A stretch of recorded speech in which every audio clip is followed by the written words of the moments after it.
జీవన ఎరువుల వాడకం పర్యావరణ హితమైందని, సమగ్ర పోషక యాజమాన్యంలో భాగంగా వీటి వాడకం చేపట్టినప్పుడు రైతులు రసాయనిక ఎరువులపైన 50% వరకు ఖర్చును తగ్గించుకోవడమే కాదు, నాణ్యమైన అధిక దిగుబడులను పొందే అవకాశం ఉందని, ఇందుకోసం నత్రజనిని స్థిరీకరించే జీవన ఎరువులను వ్యవసాయంలో ఎలా వాడుకోవాలో నిన్నటి అన్నదాతలో తెలుసుకున్నాం కదా. జీవన ఎరువులు పొడి రూపంలోనే కాదు, ద్రవ రూపంలోనూ లభ్యమవుతున్నాయి. ద్రవరూప జీవన ఎరువులు పంటలకు మరింత సమర్థవంతంగా ఉపయోగపడతాయి. మరి నేలల్లో ఉన్న భాస్వరాన్ని కరిగించి మొక్కలకు అందించే జీవన ఎరువుల గురించిన వివరాలను గుంటూరు జిల్లా అమరావతి వ్యవసాయ పరిశోధనా స్థానం శాస్త్రవేత్త డాక్టర్ త్రిమూర్తులు నుంచి ఈరోజు తెలుసుకుందాం. భాస్వరానికి సంబంధించిన జీవన ఎరువుని పొడి రూపంలోని అలాగే ద్రవ రూపంలో కూడా అందించడం జరుగుతుందండి. ఈ భాస్వరంకు సంబంధించిన జీవన ఎరువుని పాస్పోబ్యాక్టీరియం అంటాం అన్నమాట. ఇది ఒక మొక్కలకి భూమిలో లభ్యం కాని రూపంలో ఉన్న భాస్వరాన్ని కరిగించి లభ్యమయ్యేటట్లు చేయడము, గ్రోత్ హార్మోన్ని అందించడం, మరి రోగ నిరోధక శక్తిని పెంచడంలో కూడా ఈ పాస్పోబ్యాక్టీరియము గణనీయమైన పాత్ర వహిస్తుందని రైతు సోదరులకు అందరికీ తెలియజేస్తున్నామండి. ఎక్కడైతే పొలాల్లో అధిక భాస్వరం ఉన్నదో ఆ పొలాల నుంచి రైతులు ఈ బ్యాక్టీరియాని వాడుకొని లభ్యం కాని రూపంలో ఉన్న ఈ భాస్వరాన్ని మనం పంటకు అందించడం ద్వారా రైతు సోదరులందరూ దాదాపుగా 30 నుంచి 35% వరకు భాస్వరం వాడకాన్ని తగ్గించుకుంటే మనకి చాలా ఖర్చు తగ్గుతుందన్నమాట వ్యవసాయంలో. ఈ పాస్పోబ్యాక్టీరియం కరిగించిన లభ్యము చేసిన ఈ ఫాస్ఫరస్ని అంటే భాస్వరాన్ని మొక్క తీసుకోలేని పరిస్థితుల్లో ఉన్నప్పుడు, మరి వీళ్ళకి అందుబాటులో లేనప్పుడు ఉపయోగపడే ఒక జీవన ఎరువుని మన పరిశోధనా స్థానం నుంచి అందించడం జరిగిందండి. దాన్నే మనం మైకోరైజా అంటాం అన్నమాట.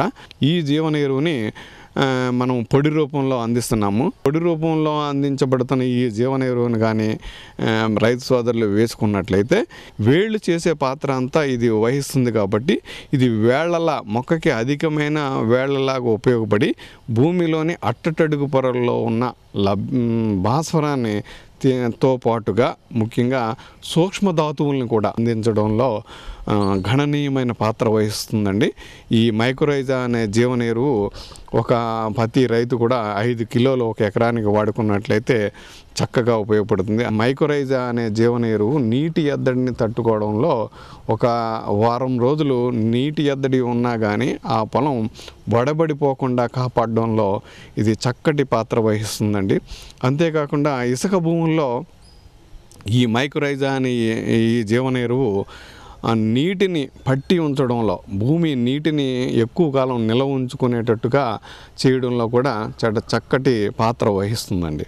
ముఖ్యంగా ఈ ద్రవ రూపంలో ఉన్న జీవన ఎరువులు యొక్క విశిష్టత ఏంటి అంటే, ఈ ద్రవ రూపంలో ఉన్న బ్యాక్టీరియా శుద్ధమైనది ఉంటుంది. పొడి రూపంలో ఉన్న ప్యాకెట్లో మీకు 1 గ్రామ్ చూసినట్లయితే దాంట్లో మీకు 10 కోట్ల బ్యాక్టీరియా మాత్రమే ఉంటుంది.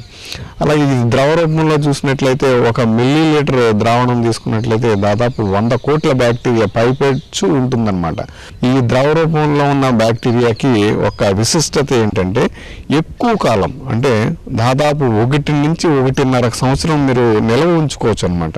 బాగా ఎండలో వేసినా కానీ ఇవి మీ మొక్కకి చేరి వాటి కార్యక్రమాన్ని నిర్వర్తించడంలోని, వాటి సంపద పెంపించుకోవడంలోని ఉపయోగపడతాయి అన్నమాట అండి. ఈ జీవన ఎరువులు ఒక విశిష్టమైన ఫార్ములేషన్తో తయారైనవి కాబట్టి విత్తనానికి పట్టించేటప్పుడు 1 కేజీ విత్తనానికి 5 నుంచి 6 మిల్లీలీటర్ల ద్రావణంతో సరిపుచ్చుకోవచ్చు అన్నమాట అండి, సరిపోతుంది.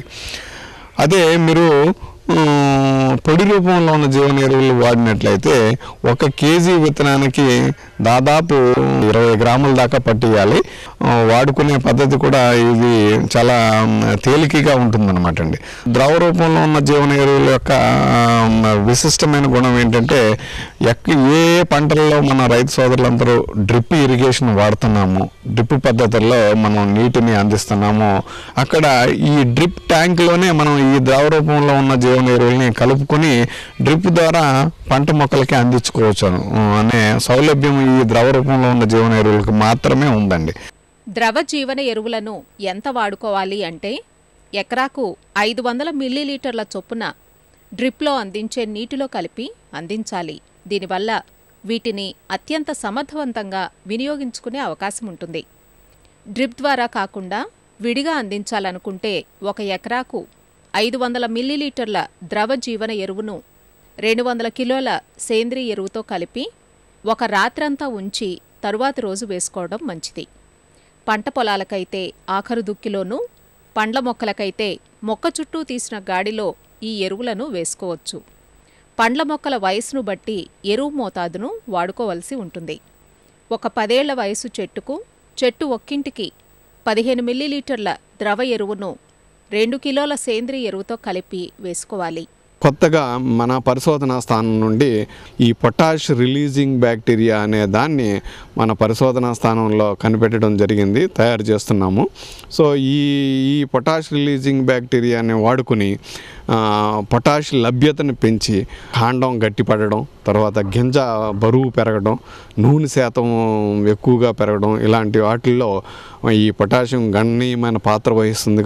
ఇది ఈ సంవత్సరం నుండి అంటే 2015 సంవత్సరం నుండి మన వ్యవసాయ పరిశోధనా స్థానం నుంచి పొటాష్ రిలీజింగ్ బ్యాక్టీరియా మొదట పొడి రూపంలో ఇస్తున్నామండి.